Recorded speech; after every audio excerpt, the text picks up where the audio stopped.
స్వదేశీ భావజాలాన్ని ముందుకు తీసుకువెళ్లాల్సిన బాధ్యత ప్రతి భారత పౌరుడి మీద ఉందన్నారు కేంద్ర మంత్రి కిషన్ రెడ్డి.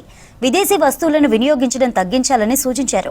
రక్షాబంధన్ సందర్భంగా స్వదేశీ వస్తువులను ఉపయోగించాలని ప్రతి కుటుంబానికి విజ్ఞప్తి చేస్తున్నానన్నారు కిషన్ రెడ్డి. హైదరాబాద్లోని బీజేపీ రాష్ట్ర కార్యాలయంలో మహిళా మోర్చా ఆధ్వర్యంలో నిర్వహించిన వేడుకలకు కేంద్ర మంత్రి కిషన్ రెడ్డి, రాష్ట్ర బీజేపీ అధ్యక్షులు రామచంద్రరావు హాజరయ్యారు. కిషన్ రెడ్డి రామచంద్రరావుకు రాఖీ కట్టి స్వీట్లు తినిపించారు బీజేపీ మహిళా నాయకులు, కార్యకర్తలు. తెలుగు రాష్ట్రాలతో పాటు దేశవ్యాప్తంగా హిందూ బంధువులందరికీ రక్షాబంధన్ శుభాకాంక్షలు తెలిపారు నేతలు. రాఖీ పూర్ణిమ సందర్భంగా పెద్ద ఎత్తున ఈ కార్యక్రమంలో పాల్గొంటారు. ఈసారి భారతదేశంలో ఒక ప్రత్యేకమైనటువంటి నేపథ్యంలో ఈ రాఖీ పండుగ జరుగుతూ ఉంది.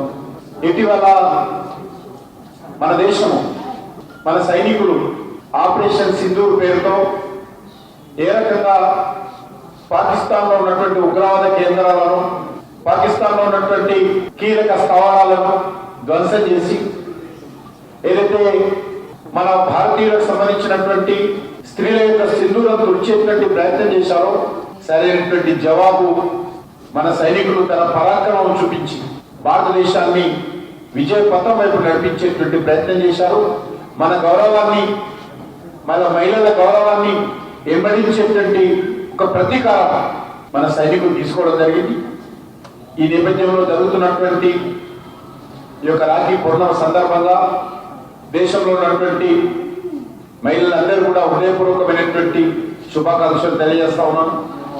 రానున్న రోజుల్లో మనమందరం కూడా స్వదేశీ భావజాలాన్ని ముందుకు తీసుకెళ్లాల్సినటువంటి అవసరం ఉంది. సాధ్యమైనంత వరకు మనము విదేశీ వస్తువులు వాడకూడదు. మన దేశంలో తయారైనటువంటి వస్తువులనే వాడాలి. ఆ ప్రయత్నం పెంచేటువంటి ప్రయత్నం చేయాలి. ప్రతి గ్రామంలో ఉన్నటువంటి యువకులు, మహిళలు అందరూ కూడా కలిసికట్టుగా స్వదేశీ యొక్క ఉద్యమంలో కీలక పాత్ర పోషించి ఈరోజు స్వదేశీ వస్తువులను మరి ఉత్పత్తులు పెంచేటువంటి అవసరం ఉంది. స్వదేశీ వస్తువులను మరి ఉపయోగించాల్సిన అవసరం